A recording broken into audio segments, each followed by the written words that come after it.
Hi hello నమస్తే welcome to BRK. నేను మానస. ఈరోజు మనతో పాటు ఉన్నారు ఫినాన్షియల్ ప్లానర్ మధు గారు ఉన్నారు. వారితో మాట్లాడదాం. Hi sir. హలో అండి. సార్, ఎస్ఐపి మరియు లంసమ్ అసలు ఏది బెస్ట్? ఇందులో వాటిలో ఎలా ఇన్వెస్ట్ చేయాలి? ఏది బెస్ట్ అనే క్వశ్చన్ కంటే అసలు లంసమ్ అంటే ఏంటంటే మీరు ఒకేసారి అమౌంట్ని ఇన్వెస్ట్మెంట్ మ్యూచువల్ ఫండ్లో పెట్టడాన్ని లంసమ్ అంటాం మనం. సో ఈ లంసమ్ అనేది ఏంటంటే ఇప్పుడు నా దగ్గర ఒక 5 లక్ష రూపీస్ అనేది ఒక లంసమ్ అమౌంట్ అనేది ఉంది. నేను ఇప్పుడు దీన్ని ఎస్ఐపి రూపంలో పెట్టాలంటే ఎవ్రీ మంత్ పెడుతూ ఉండాలి దీన్ని. కానీ ఎవ్రీ మంత్ పెడుతూ ఉండాలంటే చాలా టైం పడుతుంది. అలా కాకుండా మీరు ఒకేసారి ఇన్వెస్ట్మెంట్ చేయాలంటే ఒకేసారి చేయడాన్ని లంసమ్ అని అంటారు. ఎస్ఐపి అనేది మీకు రెగ్యులర్ ఇన్కమ్ వచ్చి దాన్ని సేవ్ చేయాలనుకున్నప్పుడు ఎస్ఐపి అనేది చూజ్ చేసుకోవాలి. మీరు బిజినెస్ పీపుల్, మీకు సంవత్సరంలో ఒక్కసారి వస్తుంది, ఇలా 6 నెలలకు ఒకసారి మీకు ఫండ్ అనేది వస్తుంది. ఎగ్జాంపుల్ మీకు ఫార్మర్స్ ఉంటారు, ఎవ్రీ 6 మంత్స్కి ఒకసారి వాళ్ళకి ఇన్కమ్ అనేది వస్తుంది. అలా వచ్చిన దాన్ని వాళ్ళు మంత్లీ మోడ్లో చేయాలంటే అవ్వదు. వాళ్ళు మంత్లీ ఎస్ఐపిలో చేయాలంటే అవ్వదు. ఎందుకంటే వాళ్ళు బ్యాంక్ వెళ్ళలేరు, చెక్ చేయలేరు, మళ్ళీ బౌన్స్లు అయిపోతే ఇదంతా కష్టమవుతుంది. కాబట్టి మీ దగ్గర ఫండ్ అవైలబుల్ ఉన్నప్పుడు దాన్ని ఒక పెద్ద మొత్తంలో, అది ₹1,00,000 కానీ 50 లక్షలు కానీ ఎంతైనా కానీ మీరు ఒకేసారి ఇన్వెస్ట్మెంట్ చేయడం లంసమ్ అంటారు. లంసమ్ చేయడం వల్ల ఏంటంటే మనకు బెనిఫిట్, ఆ రోజు ఉన్న ఎన్ఏవి అనేది మనకు వచ్చేస్తుంది. ఆ రోజు మార్కెట్ ప్రైస్ను మనం పర్చేజ్ చేస్తాము.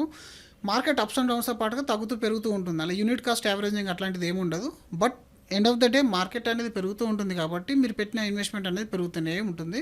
మీరు తక్కువ కాస్ట్లో ఉన్నప్పుడు ఏదైతే కొంటారో మళ్ళీ అమ్మినప్పుడు ఏ కాస్ట్లో మనం అమ్ముతున్నామో అదంతా మిగిలినంత కూడా మనకు లాభం రూపంలో వస్తుంది. లంసమ్ ఉండి మన దగ్గర మళ్ళీ మంత్లీ ఎస్ఐపి చేయాలంటే కూడా ఆప్షన్ కూడా ఉంటుంది. మీరు ఒక 2 లక్షలు లంసమ్ ఇన్వెస్ట్మెంట్ చేశారు, మళ్ళీ ₹5,000 ఎస్ఐపి కూడా స్టార్ట్ చేశారు. ఇది రెండు కూడా మళ్ళీ మీ మ్యూచువల్ ఫండ్ బాస్కెట్లోకి యాడ్ అయిపోతుంది, ఇన్వెస్ట్మెంట్ అయ్యి అది కూడా గ్రో అవుతూ ఉంటుంది ప్యారలల్గా.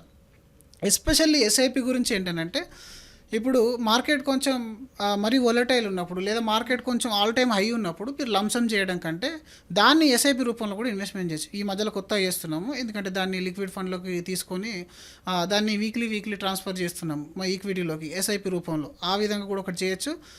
Basically SIP is main for discipline investment tool.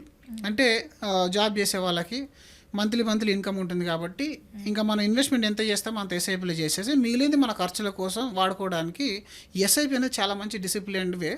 And మార్కెట్లో అప్స్ అండ్ డౌన్స్లో చాలా హెల్ప్ అవుతుంది యూనిట్ కాస్ట్ యావరేజింగ్కి. ఇంకా లంసమ్ అనేది ఒకేసారి పెట్టేస్తాం. మీకు ఇయర్లీ ఒకసారి మీకు ఎక్స్గ్రేషియాలో కానీ లేదంటే లంసంలో మీకు ఏదన్నా బోనస్ కానీ ఇట్లాంటివి వచ్చినప్పుడు చేయడాన్ని లంసమ్ అంటారు. ప్యారలల్గా రెండు మంచివే. ఇది 2 రకాల పాలసీలు కావు ఇవి. It's a type of investment అంతే. సో ఈ విధంగా మీరు లంసమ్ ఎస్ఐపి మీ ఇన్కమ్ ఏ విధంగా ఉంది అనే దాన్ని బట్టి మీరు ప్లాన్ చేసేసుకొని లంసమ్ అయినా ఎస్ఐపి అయినా కాంబినేషన్ ఈజ్ వెరీ గుడ్. ఆ కాంబినేషన్లో చేయాలి. Lump sum plus SIP, top-up SIP. మీరు ఒక 10 సంవత్సరాల్లో ₹1,00,00,000 కనుక టార్గెట్ చేసుకున్నట్టయితే దానికి 2 రకాల ఆప్షన్స్ ఉంటాయి. ఒకటి, మీరు మొత్తం ఎస్ఐపి రూపంలో ఇన్వెస్ట్మెంట్ చేయడం. ఎస్ఐపి రూపంలో చేయాలంటే చాలా పెద్ద ఎస్ఐపి చేయాల్సి వస్తుంది, కొంతమందికి అది వీలు కాకపోవచ్చు. మీరు ఒక ₹2,00,000 ఇనిషియల్గా లంసమ్గా యాడ్ చేసేయండి. ₹20,000 ఎస్ఐపి చేయండి.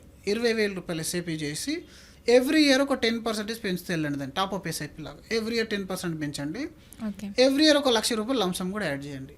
10 సంవత్సరాల్లో మార్కెట్ కనుక 15% రిటర్న్ ఇస్తే మీ అకౌంట్లో, మీ మ్యూచువల్ ఫండ్ అకౌంట్లో ₹1,00,00,000 ఫండ్ అనేది క్రియేట్ అవుతుంది. Okay, thank you so much. Thank you madam.